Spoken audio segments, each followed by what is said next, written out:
नमः श्रीवर्धमानाय निर्धूत कलिलापन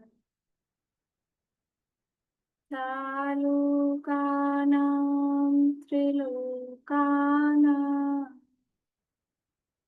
यद्विद्यादर्पणायते यद्विद्यादर्पणायते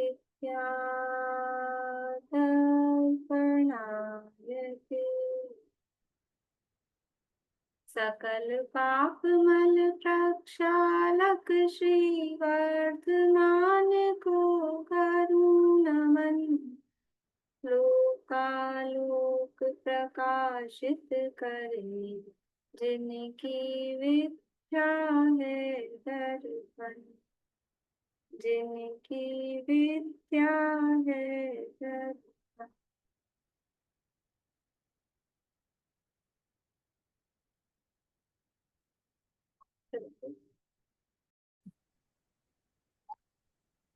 रत्नगंज शावकाचार्य नामक ये ग्रंथ है, आचार्य समन्भद्र स्वामी द्वारा रचित।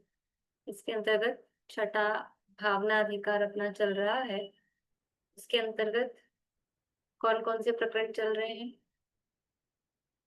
बताएंगे कोई? क्या प्रकरण चल रहा है?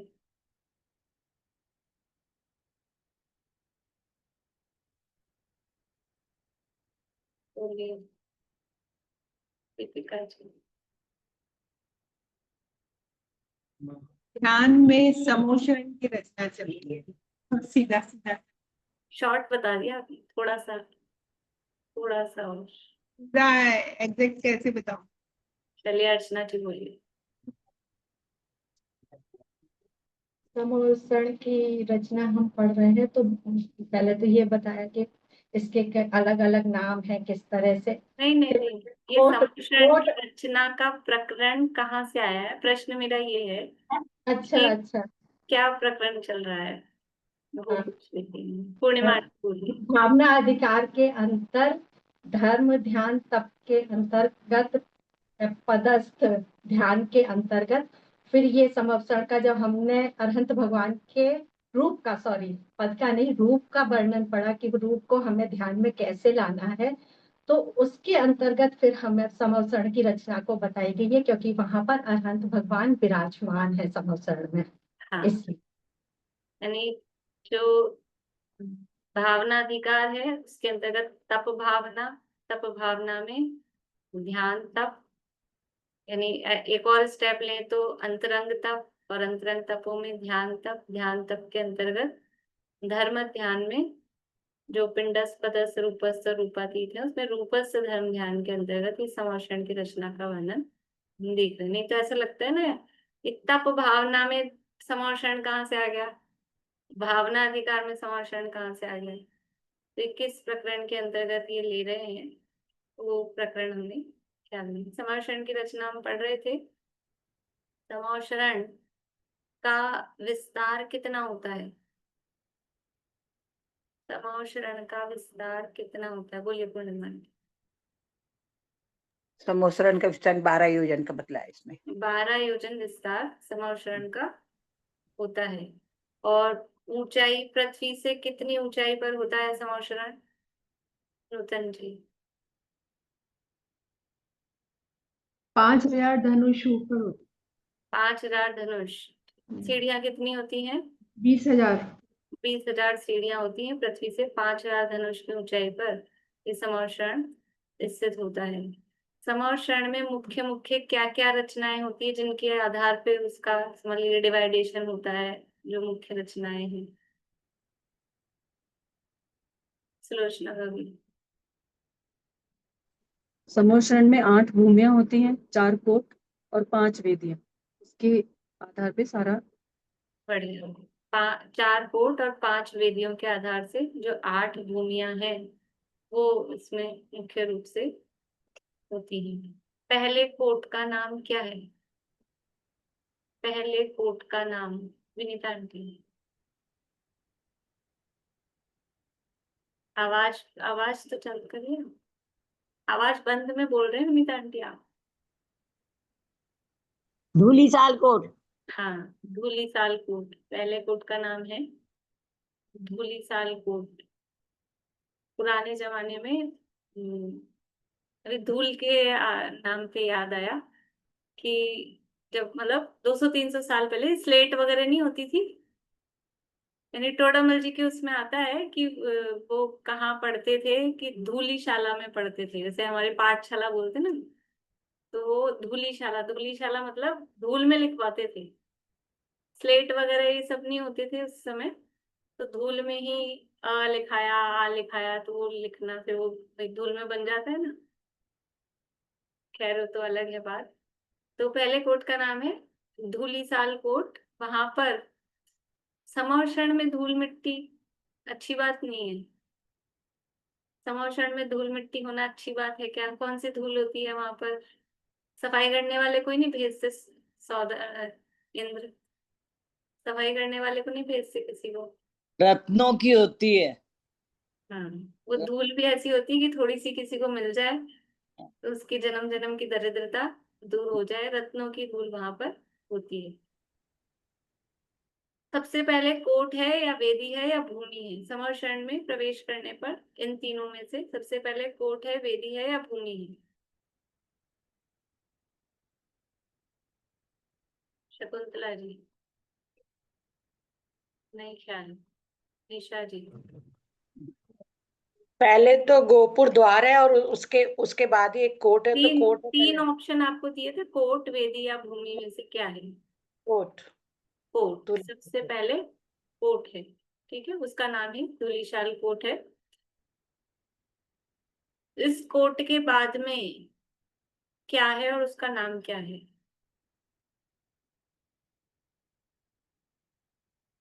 उसके बाद चैत्य प्रसाद भूमि है। हाँ, भूमि है जिसका नाम है चैत्य प्रासाद भूमि। इस भूमि में क्या है या क्या इस भूमि की विशेषताएं हैं? इसमें महल बने हुए हैं और चैत्यालय है। बढ़िया। महल है यानी प्रासाद है, और चैत्य अर्थात चैत्यालय है। कोई इनका रेशो है? कितने महल हैं, कितने चैत्यालय हैं? 5 प्रासाद है, 1 चैत्यालय। हाँ, 5 प्रासाद के बाद में एक चैत्यालय, इस तरह से वहां पर स्थित है। धूलिसाल कोट और चैत्य प्रासाद भूमि का मिलाकर एरिया, यानी कितने क्षेत्र में ये विस्तृत है? चैत्य प्रासाद भूमि और धूलिसाल कोट मिलाकर कितने एरिया में विस्तृत है? बिना चर्चा। ये 4 कोस, 3 कोस चैत्य प्रसाद भूमि का और एक नहीं। नहीं, मुझे भी याद नहीं आ रहा, रिविजन नहीं किया। 4000 नहीं। रेखा आ गई। 4000 और 4000 है उसमें से। ये जो 4000 क्या? 4000 किलोमीटर है, मीटर है, सेंटीमीटर है? 4000 धनुष, धनुष हाँ, 4000 धनुष तो ये टोटल इन दोनों की है। फिर उसमें से ही चैत्य प्रसाद भूमि 3331 है ऐसे। हाँ, 3300। तो 3667 ये इसका बचा, मतलब उसका हाँ, धूली साल। 333, 333 दूसरी साल का है ना? हाँ 333, हाँ। नहीं 333 ही धूली, बोल। धूली साल का थोड़ी, ये तो उसका है ना, चैत्य प्रसाद का है 333। 333 कम है कि 3000 ज्यादा है? दूसरी साल तीन बड़ा हजार होगा कि चैत्य प्रसाद बड़ी होगी? नहीं, धूली साल बड़ा है ना। दूसरी साल बड़ा है? अरे, कोट कितना चौड़ा हो सकता है? कोट यानी दीवार, दीवार ज्यादा चौड़ी होगी और जमीन तीसी होगी जहां महल बने होंगे। अच्छा मतलब है। हम वैसे भी सोचे ना, अगर लिखने में गलत भी हाँ। आया तो थोड़ा हम तर्क लगाएं। चलिए सही बताइए दीपिका जी। टोटल 4000 धनुष है, उसमें 3000 3666 सही 2/3 धनुष ये चैत्य प्रासाद भूमि है। 333 सही 1/3 वो धूलिसाल कोट का विस्तार। हाँ, तो लगभग 333 अगर पॉइंट को अपन गौण भी करें तो लगभग 333 धनुष वो धुलिसाल कोट की चौड़ाई है और 3667 लगभग वो चैत्य प्रासाद भूमि की चौड़ाई है। दोनों मिलके 4000 धनुष यानी आधा कोस हुआ ना। 8000 धनुष में एक कोस होता है, एक कोस नहीं सॉरी एक योजन, तो आधा योजन में ये दोनों हो गए। इसके बाद में इससे पहले मतलब यद्यपि जब रचना वर्णन पढ़ते हैं ग्रंथों में तो पहले धुलिसाल कोट चैत्य प्रसाद भूमि फिर वो मानस स्तंभ का वर्णन आता है। हमने पहले ही मानस स्तंभ भी देख लिया था। मानस स्तंभ और महावीथी गोपुर द्वार ये सारी रचनाएं अपन देख चुके हैं। इसके बाद में जो दूसरी भूमि है, दूसरी भूमि का क्या नाम है? दूसरी भूमि का नाम हाँ पद्मा जी,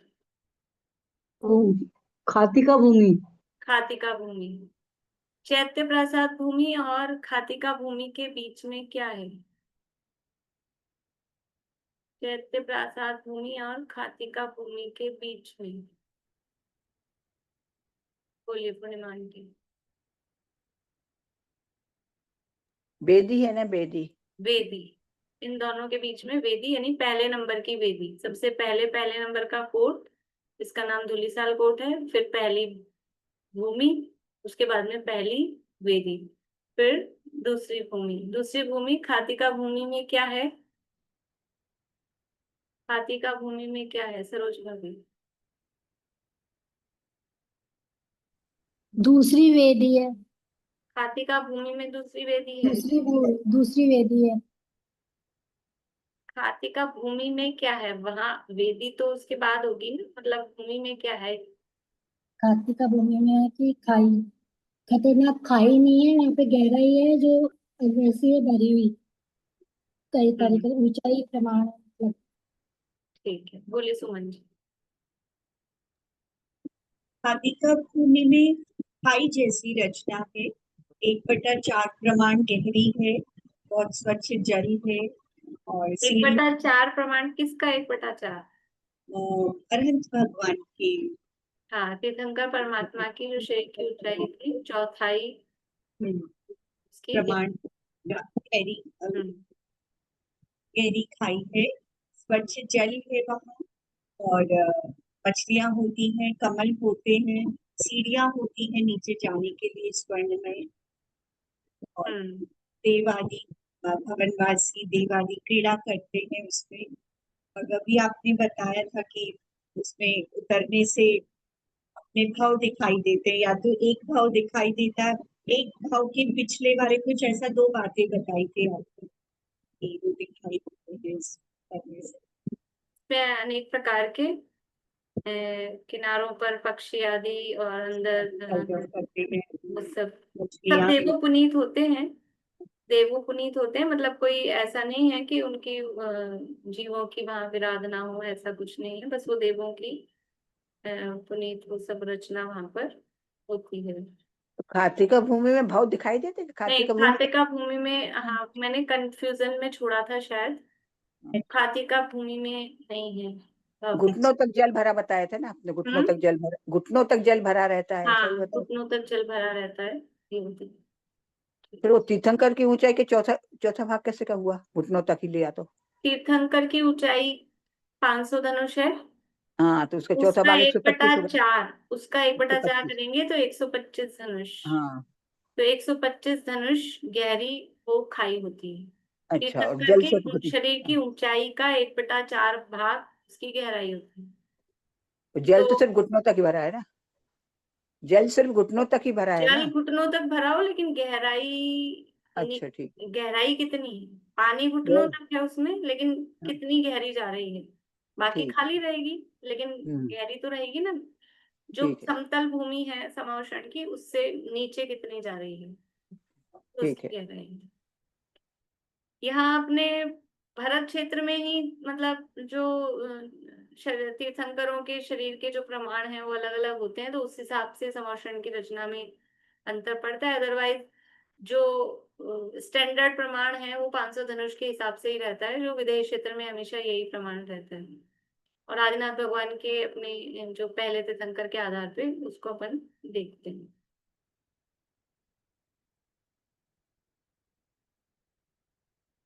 ये खातिका भूमि के बाद में फिर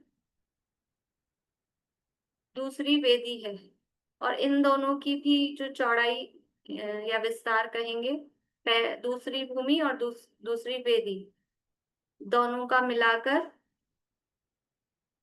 कितना आएगा? दूसरी भूमि और पहली वेदी, दूसरी वेदी नहीं पहली वेदी, धूलिसाल और पहली भूमि, ये दोनों मिलके 4000 धनुष हुए थे। और फिर खातिका भूमि और उसके आगे की जो वेदी है, उसके आगे की नहीं, उसके पहले की जो वेदी है, पहली वेदी और दूसरी भूमि, पहली वेदी चैत्य प्रसाद भूमि के बाद वाली वेदी और खातिका भूमि, इन दोनों का विस्तार मिलके भी 4000 धनुष।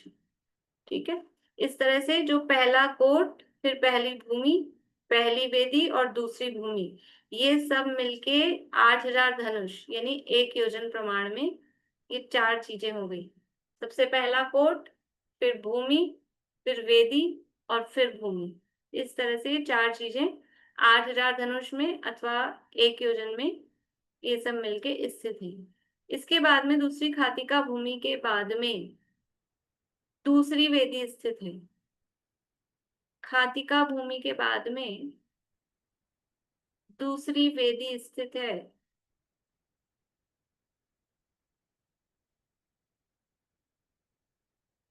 ये जो दूसरी वेदी है, ये पहली वेदी, पहली वेदी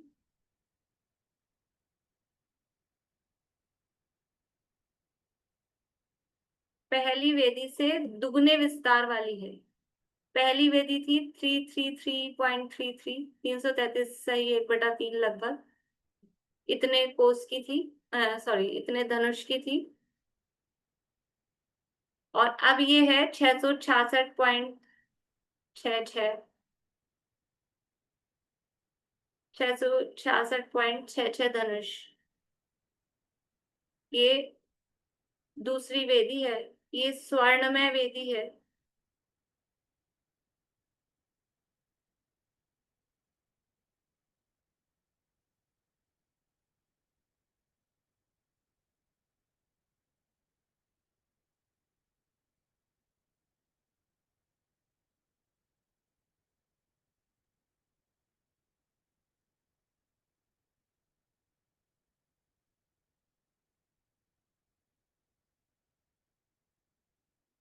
ये वेदी भी उत्तम रत्न में ध्वजा, तोरण और घंटों के समूह से सहित है।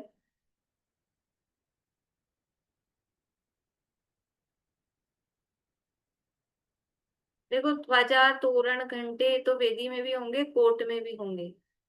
फिर अंतर क्या है कोट और वेदी में? कि कोट में कंगूरे भी बने होंगे, वेदी में कंगूरे नहीं बने होंगे, बस इतना अंतर है।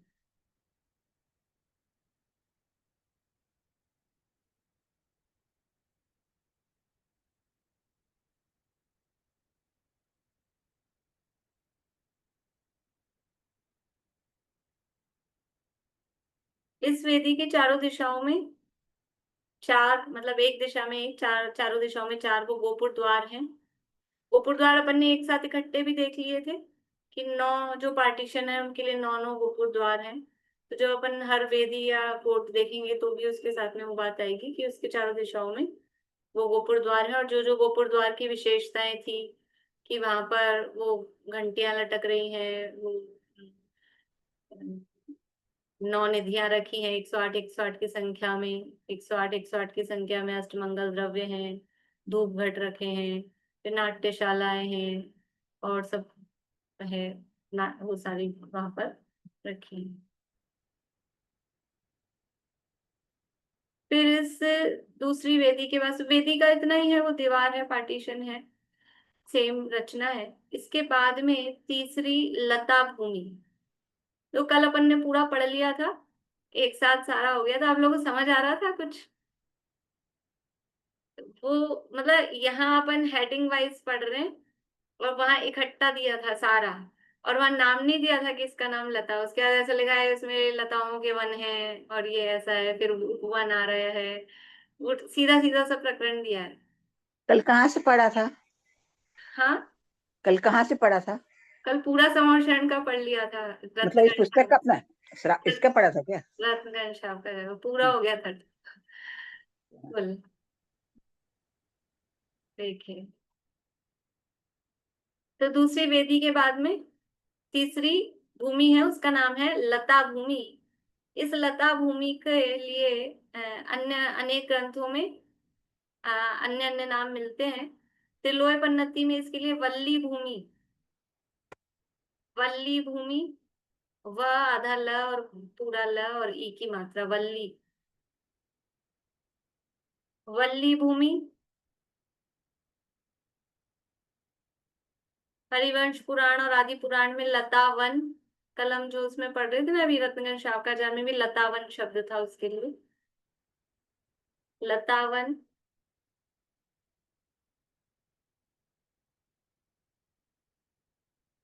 कहीं पुष्प वाटिका, तत्वार्थ सार है चेतन दास जी का, उसमें पुष्प वाटिका। ग्रंथ के नाम नहीं भी लिखे तो इसके लिए मतलब फेमस नाम तो लता भूमि है, लेकिन अन्य नाम वल्ली भूमि, लतावन या पुष्प वाटिका, ये भी इसके नाम मिलते हैं। इसमें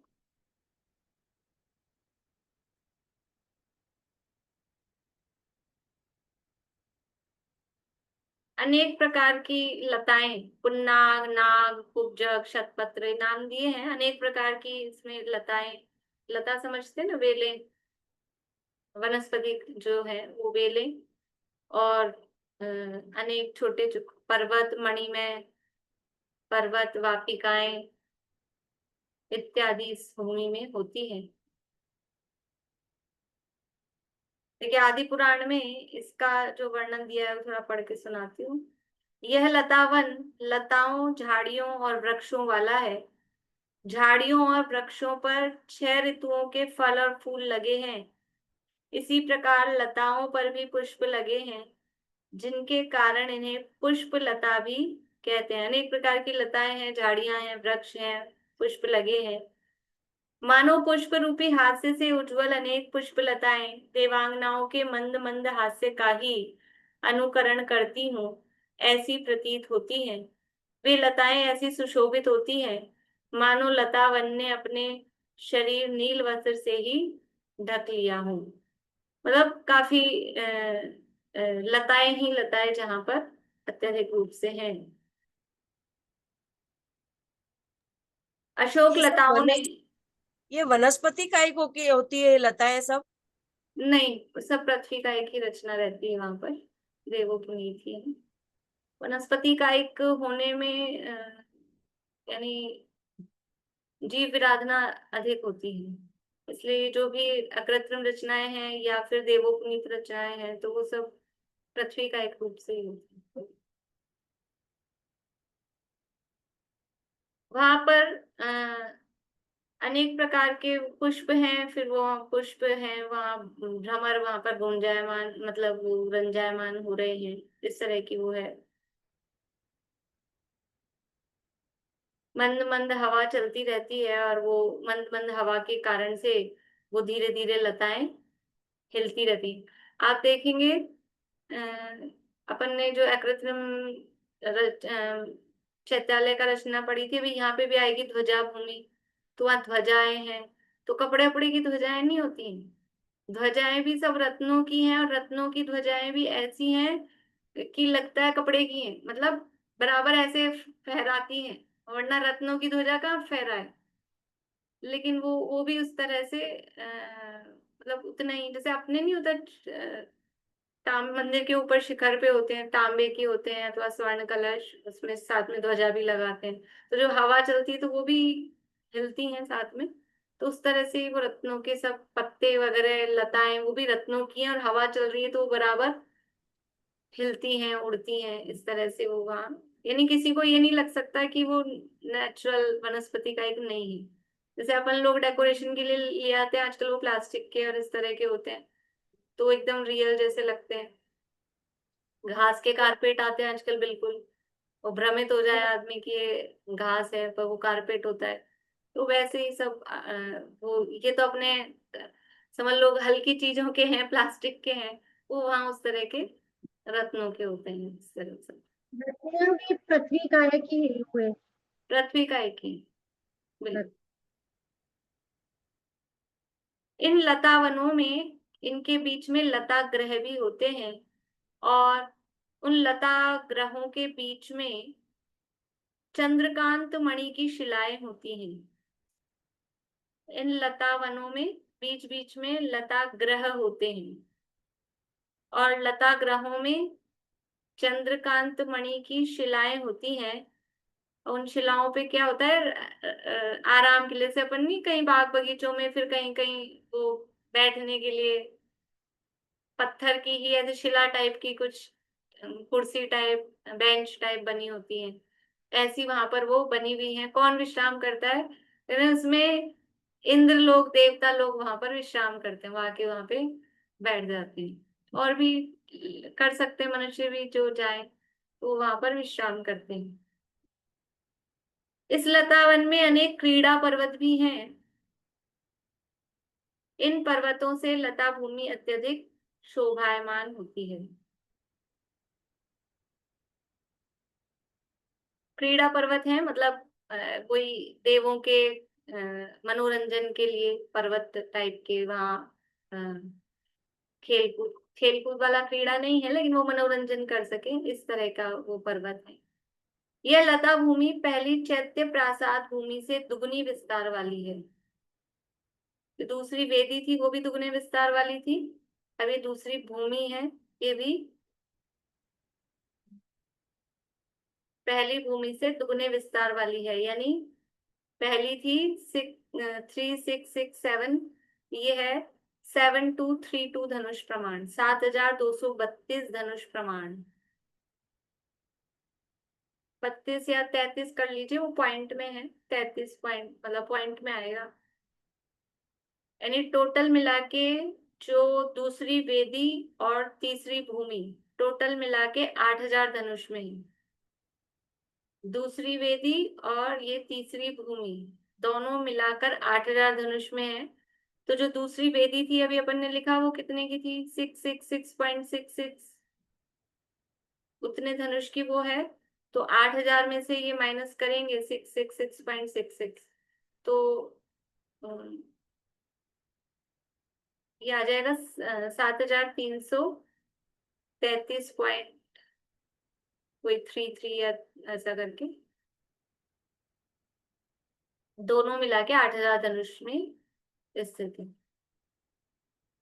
देखो पहले 4 चीजें मिलके 8000 धनुष में थी, पहला कोट, पहली भूमि, फिर पहली वेदी और दूसरी भूमि, ये चारों मिलके 8000 धनुष में थी। और अब ये दूसरी वेदी और तीसरी भूमि, ये दोनों मिलके 8000 धनुष के क्षेत्र में स्थित है। इस तीसरी लता भूमि के बाद में, अब भूमि के बाद में क्या आएगा, मैंने आपको बताया था एक दिन कि सबसे पहले कोट है, फिर वेदी है, फिर वेदी है, फिर इसके बाद में क्या है, अब कोट आएगा या वेदी आएगी, कोट आएगा या वेदी आएगी, बढ़िया कोट आएगा। अब दूसरे नंबर का कोट, यानी जो इनका क्रम है ना, टोटल 4 कोट हैं और 5 वेदियां हैं। तो किस प्रकार से हैं, सबसे पहले कोट, फिर वेदी, फिर वेदी, फिर कोट वेदी, फिर अल्टरनेटली, बस 2 वेदियां एक के बाद एक है, पहली और दूसरी। तो 2 वेदियां अपनी हो चुकी हैं, तो अब तीसरे नंबर पे, अब यहाँ पे मतलब इसके बाद में कोट का नंबर है, तो अब है कोट। तो तीसरी भूमि के बाद में ये दूसरा कोट है। ये दूसरा कोट भी धूलिसाल कोट के समान ही उस तरह से ही सराउंडिंग पूरा गोलाकार है। और पर जो धूलिसाल कोट में अलग अलग कलर थे, यहाँ पे भी कलर्स हैं, लेकिन अब उसी क्रम में वो कलर नहीं, वर्णों में भिन्नता है। कहीं पे ये कोट लाल अधिक है, कहीं पे काला है, कहीं हरा है, कहीं पीला है, ऐसे अलग अलग कलर के, पर सेम उसी, जैसे वहां जो क्रम दिया था ना, सबसे नीचे काला रंग, फिर उसके बाद में पीला रंग, ऐसे अलग अलग कलर वहां बताए थे, ऐसे क्रम से नहीं है, अलग अलग टाइप से इसमें कलर्स हैं। इस कोट पर मोतियों के समूह तारों के समान दिखाई देते हैं, मतलब मोती इस कोट पे जड़े हुए हैं। और वही जैसे धूलिसाल कोट पर अलग अलग युगलों के चित्र बने हुए थे, ध्यान है, धूलिसाल कोट पर मनुष्यों के युगल, पक्षियों के युगल, तिरंचों के युगलों के चित्र थे। उसी तरह से यहाँ पर भी जो दूसरा कोट है उस पर भी अनेक युगलों के, मनुष्य और तिरंचों के, पक्षियों के अनेक युगलों के इस पे चित्र बने हुए हैं। और उसी प्रकार से यहाँ पर भी 4 गोपुर द्वार हैं दूसरे कोट पे भी।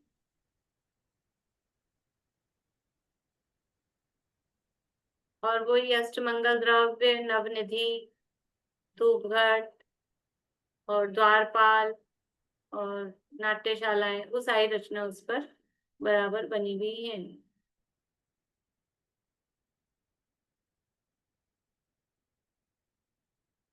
इस कोट का आकार, जैसे धूलिसाल कोट का आकार कैसा था, मानुषोत्तर पर्वत के समान, नीचे अधिक विस्तार और ऊपर से तिरछा, उसी तरह से इस कोट का आकार भी नीचे अधिक विस्तार और ऊपर जाते जाते कम विस्तार वाला है।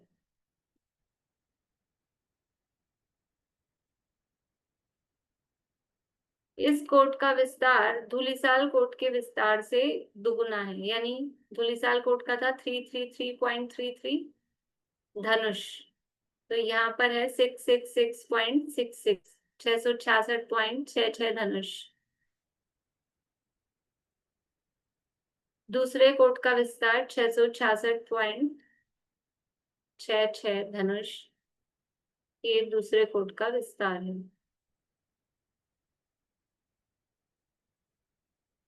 दूसरे कोट के बाद में अब क्या विशेषता है इस पे, वेदी से यहाँ पर भी कोट है तो यहाँ पर कंगूरे बने हुए हैं, बाकी और तोरण वगैरह, घंटाएं, ध्वजाएं, वो सब बराबर सेम। दूसरे कोट के बाद में अब चौथी भूमि है, उसका नाम है उपवन भूमि।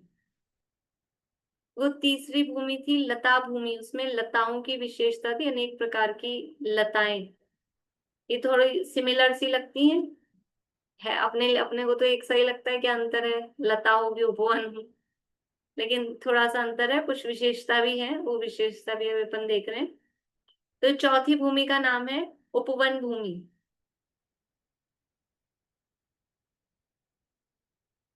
इस भूमि की क्या विशेषता है कि अन्य जो भूमियां थी वहां चारों दिशाओं में सब एक सी रचना थी, कोई कोई डिफरेंस नहीं था, पूर्व दिशा में कुछ अलग हो, पश्चिम में कुछ अलग हो, ऐसा नहीं था। जो रचना है ओवरऑल चारों तरफ एक सी रचना हर भूमि में थी। लेकिन यहाँ चौथी भूमि में चारों दिशाओं में, नाम क्या है, वन भूमि, तो उपवन भूमि है अर्थात इसमें वन है, तो चारों दिशाओं में अलग अलग प्रकार के वन हैं। पूर्व दिशा में अशोक वन है,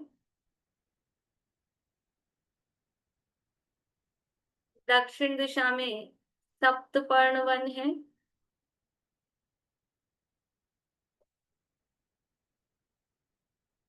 पश्चिम दिशा में चंपक वन है,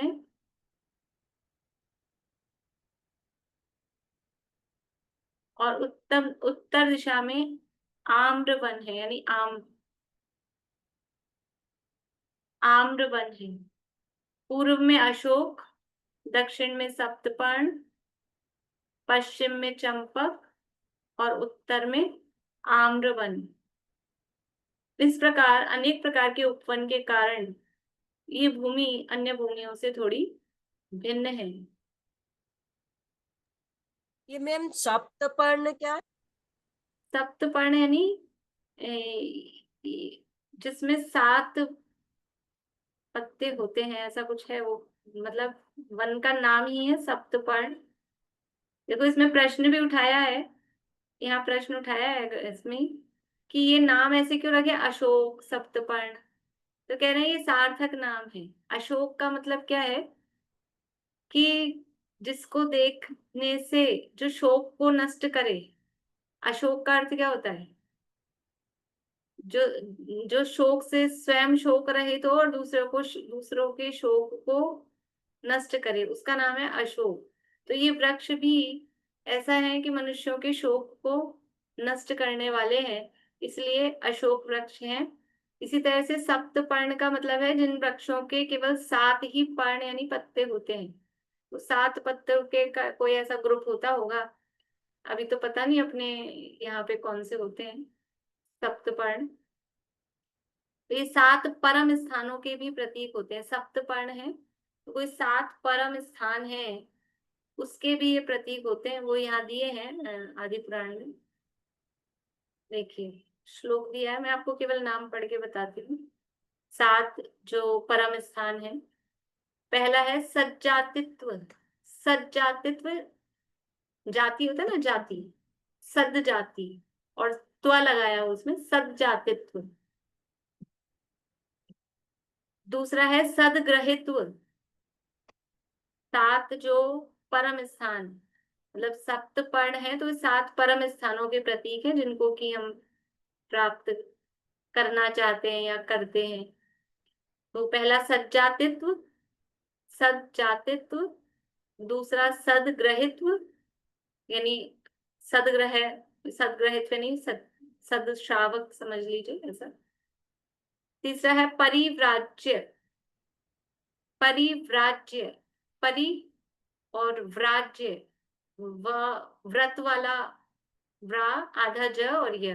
परिव्राज्य यानी मुनिराजों के व्रत, यानी उत्तम जाति की बात कह रहे हैं। फिर गृहस्थ है तो व्रतों सहित, सतगृहस्थ श्रावक व्रतों सहित हो। परिव्राज्य यानी मुनिराज है तो व्रतों सहित मुनिराज हो, सकल व्रती हो। फिर चौथा है सुरेंद्रता, यानी सुरेंद्र पद, देवों का इंद्र। पांचवा है राज्य पद, नरेंद्र पद, मनुष्यों में राजा बन जाए।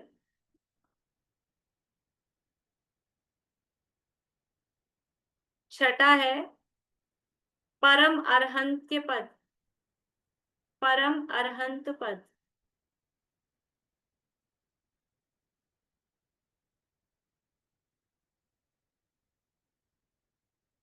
और सातवां है परिनिर्वाण यानी सिद्ध पद। यानी 7 परम स्थानों के प्रतीक होने से इसको सप्तपर्ण। पहला सज्जातित्व, दूसरा सदग्रहत्व यानी व्रतों सहित श्रावक हो, तीसरा परिव्राज्य यानी सकल व्रती मुनिराज हो, फिर चौथा देवों का इंद्र हो, सुरेंद्र हो, या पांचवा मनुष्यों का इंद्र नरेंद्र हो, या फिर अरहंत पद, परम अरहंत पद प्राप्त हो, या फिर सिद्ध पद प्राप्त हो। या कहें अथवा क्रम क्रम से ये सब, जैसे जो अपने लास्ट के श्लोक है ना पहले अधिकार में, ये सब प्राप्त, ये सब 7 उत्तम स्थान जो कहे हैं सम्यक दृष्टियों को प्राप्त होते हैं। इसमें एक बार पूछूं क्या? इसमें सप्तछद नाम है, वो सप्तवर्ण का ही नाम है क्या? सप्तस्वर्ण? हाँ, सप्तछद वो सप्तपर्ण का। ठीक। फिर चंपक वन में चंपक के वृक्ष होते हैं, चंपा के, और आम वृक्ष में आम के वृक्ष होते हैं। इस प्रकार से सार्थक नाम है। इस तरह से ये जो उपवन भूमि है इसमें चारों दिशाओं में अलग अलग प्रकार के वन होते हैं, और सभी वृक्षों पर फल फूल और छांव ऋतुओं के मतलब यथा योग्य वहां पर होते हैं। और जो वृक्ष के से मतलब कुछ गिरते हैं फूल पत्ते आदि भी, तो वहां कचरा नहीं होता है, वहां ऐसा लगता है वो सब स्वर्ण के समान। वो जो पत्ते आदि जो गिरते हैं, धूल भी वहां की स्वर्ण के समान दिखती है। और ये जो वृक्ष हैं, ये सब जीवों को सुख के और संतोष के कारण होते हैं।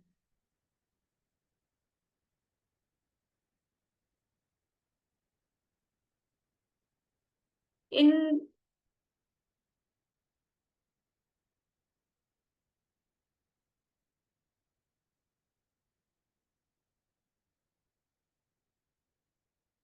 इन वृक्षों के, इन वनों में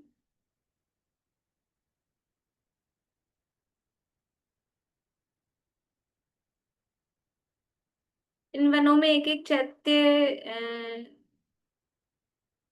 वृक्ष भी होता है। अपन उसकी चर्चा कल करेंगे। अपने पास 4-5 ही मिनट बचे हैं, तो इस समय आएंगे तब तक।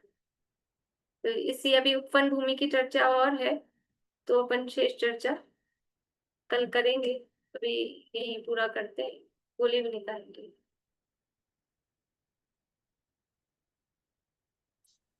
दीदी मैं ये कहना चाह रही थी, ये तो ठीक है आचार्य ने लिखा है ये सब पृथ्वी का एक होते हैं, तो क्या पृथ्वी के जो कण हैं वो ऑटोमेटिकली तीर्थंकर की महिमा से अपना आप ही वृक्ष रूप परिणमन करना या दीवार रूप परिणमन करना या उपवन रूप परिणमन करना ऐसा होता है? नहीं तो ये देव पुनीत वैकृतिक शरीर है देवों का, देखो ये वैसे कहना तो चाहिए। अभी अपन पृथ्वी का एक भी बोल रहे हैं, अदरवाइज जैसे कुबेर है वो विक्रिया से ही पूरे समर्षण की रचना हाँ करता है। हाँ, यही तो मैं कहता ही वैकृतिक शरीर है वो तो। हाँ, तो ये भी मतलब है कि वो सभी चीजें अपनी विक्रिया से बनाता है, तो ये तो सारे ही उसकी फिर विक्रिया से ही हाँ बनते हैं। ऐसा ही सोचते थे हम। और कुछ अगर उसमें पौद्गलिक है, अगर तो पौद्गलिक है तो फिर वो पृथ्वी का एक ही है। अगर उसमें जो भी कोई पौद्गलिक भी रचना अगर है तो पृथ्वी का हाँ एक ही, अदरवाइज वो सब उसकी विक्रिया से ही सब कुछ बना हुआ है। मतलब वही तो लगता है, या तो वो परमाणु अपने आप ही परिणमन इस तरह करते हैं भगवान के अतिशय से। वो तो है ही, परमाणु तो परिणमन करते ही हैं। वो तो खैर बात है ही। सब हाँ, जो भी परिणमन हो रहा है उसकी परमाणु की अपनी अपनी योग्यता से। अपने वैक्रियक शरीर की भी का भी परिणमन है, तो वो वैक्रियक जो परमाणु है उनकी भी वो योग्यता है हाँ ही। वो तो हाँ मतलब जी हाँ बात ही है। लेकिन हाँ वैसे जो वनस्पति का ही, मतलब जो वृक्षों की या वनों की बात आती है, तो वैसा वनस्पति का एक वो कुछ वहां पर नहीं है इतनी बात। हाँ, वो तो जीव रहित होने की बात है ना, वो तो वो हाँ, तो सही है। चलिए ठीक। अभी पूरा करते हैं अपन, फिर वो जय श्री